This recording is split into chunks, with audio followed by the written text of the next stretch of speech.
we're prepared for everything, but when you actually roll up on that scene, it's hard, it's tough, especially when there's a child involved. We are learning more tonight about a tragic accident. A local Girl Scout killed while away at camp.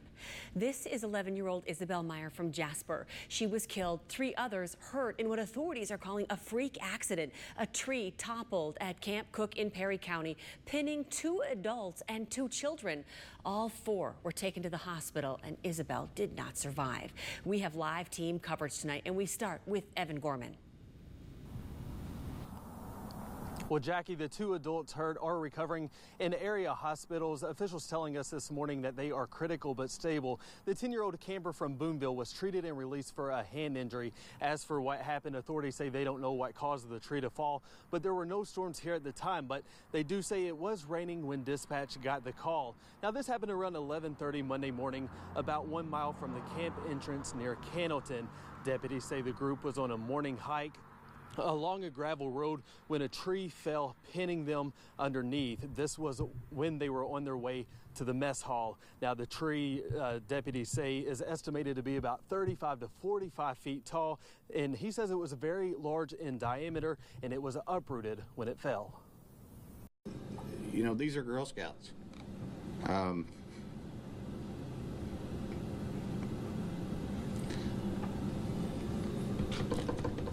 Sorry.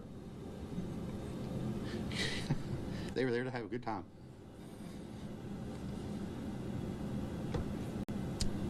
But no, speculation, were they doing anything wrong? No. Camp Cook is operated by the Girl Scouts of Southwest Indiana, and I want to tell you a little bit about the layout here. It covers about 500 acres of rugged woodlands here, and some of the amenities here. They have hiking trails, they have a small lake, outdoor sleeping accommodations, and we are also learning that it is maintained by a year-round resident ranger. Jackie, I'm going to send it back to you.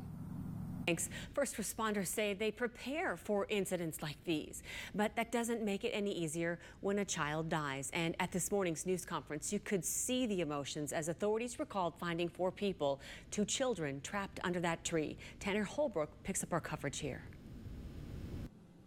An emotional day for law enforcement. Sorry. As they share the news of tragedy in their own community. They were there to have a good time. ISP Information Officer Sergeant Robbie Lambert wasn't on scene at Camp Cook Monday, but reporting on the investigation still hit home. He says he just left a camping trip with his son as he got word of what happened here. You see, we were making memories that last a lifetime, much like Isabel Myers was yesterday. Law enforcement officials offered their condolences with this message for the family of Isabel Meyer. May you find peace through a lifetime of memories that she has given you. Well, I've been here for a long, long time, and I know Perry County will stand tall and help these families out any way we can. Tanner Holbrook, 14 News. And tonight we are learning more about the 11-year-old who was killed. Isabel Meyer was part of a Girl Scout troop 670 in Jasper. And our Joseph Payton talked with Isabel's grandmother and the priest at the family's church, and he continues our team coverage now. Joseph. Yeah, Jackie, and Isabel's grandmother, Cindy Meyer, I spoke with her on the phone earlier today. She tells me there's been a lot of people in and out of her home all day today offering their condolences and really just being present for them, just being around them. They're all trying to piece this all together, and one thing they've done is they've turned to their faith. They put me in contact with the family priest out of Precious Blood Church today. That's Father Gary Kaiser, and he shared with me what he will remember the most about Isabel. Father Gary Kaiser says Isabel Meyer hardly ever missed a Sunday Mass here at Precious Blood. She would, again, helping her grandparents as they greeted. They were always here at every Mass, so well behaved. Just a beautiful little girl. Precious Blood is where Isabel was baptized and received her first Holy Communion. Father Gary says he and the people of this church are devastated. But when it's a young person, you know, it tugs at our heart in a special way. Father Gary says Isabel was a girl who cherished life. At Christmas or birthdays, she would slowly open gifts, almost in a way to savor the moment and make it last. And so I think one of the things that I learned from her is life is precious. And in her own way, I think she taught us to slow down and smell the roses, just to take in what we have. Her sweet smile is one that Father Gary says he will miss seeing every Sunday, But even after the bright yet short life she lived, he says he is confident she will always be with those she loved. There are no perfect words. There are no magic words. There are a lot of words that can hurt. But I think the best thing that you can do, honestly, is to be present. And Father Gary tells me that at the parish office there at Precious Blood, they have received a lot of calls, a lot of texts from different people in the community, people that go to church with Isabel's family offering their condolences. A lot of people want to know how they can help. Right now, Father Gary says just continue to pray. That's all you can do, and be present for that family. Live in Perry County, Joseph Payton, 14 News. And the sheriff says the Girl Scout counselors were available to help the campers there cope with what happened. The Girl Scouts of Southwest Indiana also released a statement saying, in part, they grieve and they mourn this tragic loss. Our team coverage continues tonight at 10, as well as on 14news.com. It's kind of back to ground zero for us. Now at 10, the latest twist in a puzzling investigation. Tonight, the mystery of a missing boy still unsolved. This appears to be either a hoax or some person that's obviously lying about who he was.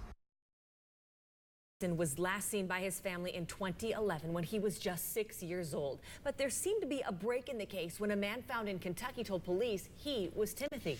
But tonight we know that is not the case. Police say the man you see here is actually 23-year-old Brian Reaney. He showed up yesterday on the streets of Newport. And authorities say that he told them he had escaped from his kidnappers who had been holding him for 7 years. So we had his child who said he ran away. He said he was kidnapped. Last name is Pitzen, Pitzen. Less than 24 hours after the call, DNA results confirmed it wasn't Timothy who officers had. But it gave false hope to his family, taking them back to May of 2011 when Timothy's mother took him on a road trip, killed herself, and left a note that said the boy was okay but would never be found.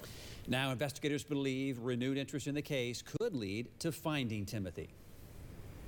We know that you are out there somewhere, Tim, and we will never stop looking for you, praying for you, and loving you. I hope that someday we're able to find young Timothy and find out where he was and what happened to him so that we can reunite that family again. As of now, why Brian Reaney pretended to be Timothy is still unknown, and tonight police say he is in custody but not under arrest. We don't know of any immediate connection to the missing child case. This is a previous mugshot from when he was in jail in Ohio for burglary and vandalism. Of course, this is a developing story. Watch for updates on your 14 News app. And this case is bringing attention to missing children's cases around the country. Sometimes missing cases cross state lines, and national agencies become crucial in tying together scattered evidence and tips from the public. Callahan Walsh works with the National Center for Missing and Exploited Children, and she tries to help spread awareness for cases, including Pitzen's. We have had plenty of long-term recoveries to make sure that we never give up hope on these missing children's cases. According to the Center for Missing and Exploited Children, there are 62 open cases of missing children in Indiana, 38 in Kentucky, and 137 listed in Illinois, including Timothy Pitzen. It's been a long 46 years, 7 months, and 20 days. A cold case solved, adding a link to the tri-state. The family of Indiana State student Pam Milam now knows who killed her. Police say this man killed Milam in 1972. He is Jeffrey Hand of Princeton. Yeah, this case has been cold for about 47 years, but now police say DNA testing linked Hand to the killing. They would have never been able to solve this crime until, as the chief said, technology caught up with it. In 1972, Pamela Milam's body was found in the trunk of her car at Indiana State University. Decades later, using new DNA technology, they submitted crime scene evidence to genealogy experts, and police tracked down the suspect's family members and, using DNA samples, found the link to Hand's DNA left at the crime scene. If Hand was alive, prosecutors say he'd be charged with murder, but Hand was killed in the late 70s in a shootout with police after a failed abduction. We were happy to know that he had not been out there living a great life for the last 47 years with no idea around him knowing that he had killed Pam. We were also happy to learn that he wasn't out there terrorizing other young women. Just months before Pamela was killed, Hannah was charged with kidnapping an Evansville couple and killing the husband, but he was found not guilty because of insanity. During today's news conference, police detailed step by step how they determined Hannah was the killer, and you can find that and the slideshow presented right now on 14news.com. This is 14 News. Looks pretty bad, and it's unpredictable. We start tonight with the very latest on Hurricane Dorian. It's intensified over the past few hours, and right now at 10, it's a Category 4 storm. I think there's a pretty high degree of certainty that this is going to be a major hurricane. Tonight, the National Hurricane Center is calling Dorian extremely dangerous. The path still not clear, with some 10 million people in the crosshairs. We have been monitoring this all week for you. Tonight, we just got this new video that gives a good look at how massive Dorian is. You're looking over the eye of the storm as seen by the hurricane hunters this afternoon. And it's gaining strength. Already, Hurricane Dorian is packing 130-mile-per-hour winds, on track to become the strongest to hit Florida's East Coast in 30 years. We're going to check in with our 14 First Alert weather team in a minute, but right now let's go to Nadia Romero live in West Palm Beach ahead of the storm. You look on the door, there are several signs. One tells you they're not giving cash back. The other says Nadia Romero reporting. Days away from landfall, Hurricane Dorian is already impacting Labor Day travel. Most cruises in the area are being canceled or rerouted. Orlando Airport also announced today they'll be shutting down Monday. Both Universal Orlando and Disney World, though, are waiting it out. They're staying open for now. Several airlines are waiving change fees for Florida travel ahead of these storms. And while many try to get away from the storm tonight, there are a group of Hoosiers heading toward it. 85 members of the Indiana Task Force 1 are deploying to the coast. They're arriving early so they can get right to work after Dorian hits. They're taking 31 vehicles filled with rescue gear and enough supplies to operate for 10 days. Duke Energy workers from across Indiana and Kentucky are also heading south. They're focusing on restoring power that Dorian is expected to knock out. They made a pit stop in Florence, Kentucky today. Some of the nearly 1,500 going to help know what they're heading into. Andre Adams went to Puerto Rico after Hurricane Maria hit in 2017. You know, you see people that are displaced. You see a lot of devastation. You see a lot of damage, property damage. You see some people who are disheartened by the situation and things like that. So it kind of brings the best out of you, you know what I mean? And just kind of wants to make you put your best foot forward to help out whoever you come in contact with. The crew will spend a few nights in Georgia waiting to find out where they're needed most after Dorian hits. And our 14th First Alert weather team has been monitoring the situation all week long. Yeah, let's check in now with Chief Meteorologist Jeff Lyons for the latest track on this storm. And Jackie and Randy, right now, we're just waiting. We're still several hundred miles offshore. Forecasters can predict a storm's intensity better now than ever before. New high-tech advances are providing data that's never been fully captured. A little bit later at 10, we'll give you an up-close look at the game-changing tools helping track Dorian. News source, live from the Tri-States news and weather leader. This is 14 News. He was my brother that I never really had. He loved the fire department. Remembering a fallen firefighter. To see an Evansville firefighter gunned down in front of his own home is something that we weren't really prepared for. Robert Dorr shot and killed in his front yard. It's a roller coaster. I don't wish on anybody. Tonight, police searching for his killer.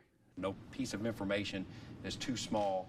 While firefighters deal with the loss of a brother. This is a bad nightmare. We start tonight with the death of an Evansville firefighter, 51-year-old Robert Dorr, a firefighter of nearly 30 years, shot and killed at his home. We've been covering this story now for nearly 24 hours. Let's get right to Jackie Monroe. She's heading up our live team coverage tonight. Jackie? Randy, we are outside Dorr's house here on the north side on Oakley Street. And let me tell you, we checked this area on the Evansville crime map. It'll tell you at a glance which areas are high crime. This is not a place that you would call a trouble spot. And the Evansville police echoed that same sentiment, calling this area earlier today a quiet neighborhood. But this is the same spot where last night around 7 o'clock, people heard shots, and when Evansville police responded, they found Dorr's body on the front lawn, and his body had several gunshot wounds. And when First first responders arrived, they tried to do CPR to save him, but he died at the scene. Police telling us that the detectives worked overnight collecting evidence and talking to those who heard gunshots. But tonight, no new information released as to who may have done this, and they don't have any eyewitnesses either. So police are hoping that anyone, even with the smallest piece of information, can help lead detectives to the killer. We've seen in other cases where something that somebody overheard 2 or 3 days before an event became the piece of evidence or the piece of information that we needed to start connecting other things together that on their own seemed like they didn't matter.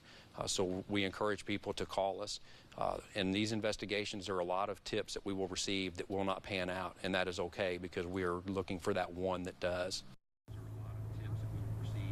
About 20 minutes ago, a woman pulled up in her car, her window down. She started telling us what she heard around that time. We said, have you talked to police yet? She said, no. These are the types of people exactly that Evansville police would like to hear from. And they want you to call the number that's on the bottom of your screen right now, because any little piece of information might be the information they need to connect the pieces in this crime. Aria Janelle is joining us live now, and she talked to several people who heard those same gunshots last night. What did they have to tell you? Jackie, I was in and around this neighborhood talking to neighbors, and some of them were afraid to talk to me on camera. They said the person that did this is still out there. Now, to the 911 calls that EPD has, we did request those, but we're not sure if they're going to let us have them. I did speak to one woman who made one of those 911 calls. She says her and her sister were inside when they heard 5 gunshots sprang out. She ran to her porch area where she saw Robbie Doors and his wife, where she was screaming, holding him, asking for help. All of Robbie's neighbors had nothing but good things to say about him today. Even his co-workers at his second job are having a hard time coming to terms with what happened here, and they're wanting answers. He was an awesome person, and if there's anybody that knows anything about it, please let us know, because his daughter and granddaughter need to rest at peace. But I want everyone to know that he was an awesome person, great worker. It's just devastating, you know, to hear that he's gone. Neighbors tell me they can't believe that something like this could happen on this quiet street, and they don't think they're going to sleep easy tonight knowing that that person is still out there somewhere. Well, police are working this case, and they're trying to follow up on all the leads that they have. But they tell us as they try and find this killer, they are also grieving with the fire department. And let's go live now to Joseph Payton. He is downtown at Fire Station number 1, where fellow firefighters say they are shocked tonight. Hey, Jackie, yes, station number 1 here that you see here behind me is where Robbie Dorr would have spent the majority of his almost 30-year career with the Evansville Fire Department. I'm told that the guys inside that he would have served with, a very tight group. They're almost like family. They spend a lot of time with each other, and so the loss of their dear friend and brother Robbie is something that's been tough on all of them today. Since 1991, Division Chief Mike Larson says Robbie Dorr served Evansville with bravery and pride. He was in it. He loved the fire department. Just getting out there and helping people. I mean, that's what we all do. That's what we're here for. And he became close with his fellow firefighters, guys like Larry Wilt, along the way. We've been through a lot together, ups, downs, highs, lows. We bowled together, fished together, played softball together. So he was my brother that I never really had. The brotherhood he shared with Dorr grew from the one all firefighters develop, working side by side in dangerous situations, day after day. And Wilt says Dorr was as good as any man he's ever served with. Awesome. He always had your back. Never afraid to go into a fire with him. But Wilt is not alone in his grief. Larson says all of EFD, especially the crew at station number 1, will look out for one another. We have to be there for each other. We talk about it. We try and release that, and whether it's crying or screaming or yelling or cursing or whatever it is, we've got to release that stress some way or another. When Wilt thinks about his next run on the job, he believes it will be different, but he takes comfort in knowing one thing. He'll be there. Now, Wilt tells us that last night when he heard the news of his friend's tragic passing, the first thing he did was he went straight to Dorr's father's house. Dorr's father recently, just 2 years ago, had to bury his wife and now, unfortunately, has to bury his own son. Live in Evansville, Joseph Payton, 14 News.